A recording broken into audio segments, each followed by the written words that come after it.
Salamat sa inyong pagtambok sa atong 5th Sandugo Tourism and Travel Expo.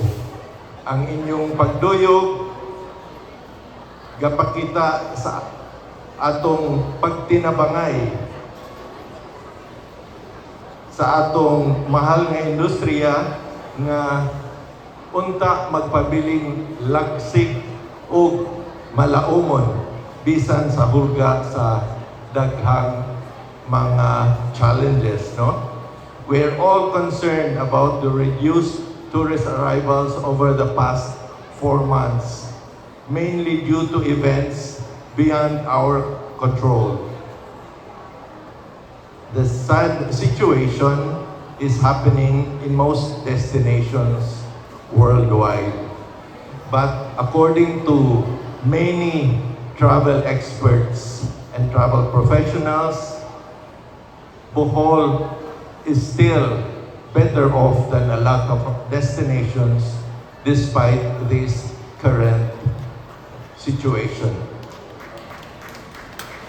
Bohol is tested as a very resilient destination.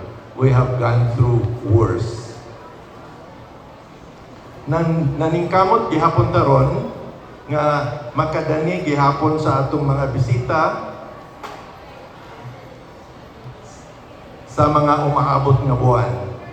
So we continue to be active in travel promotional activities, not only in the country as well as internationally.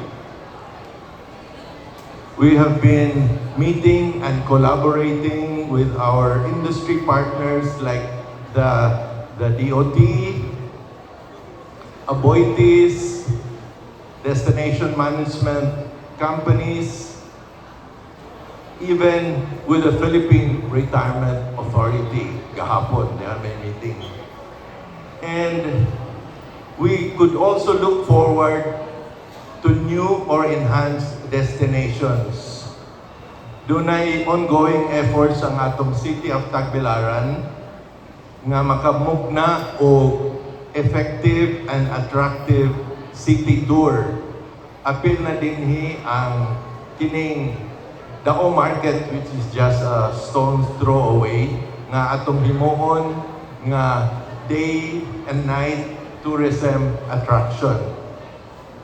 Unya, ato pong gipaningkamutan o matabangan ang Rajah Sikatuna Protected Landscape kay mauni sa usa sa mga attractions nga gipangita sa atong mga turista who are going for nature-based attractions kay very varied ang attraction sa Rajah Sikatuna Protected Landscape diha sa Pilar.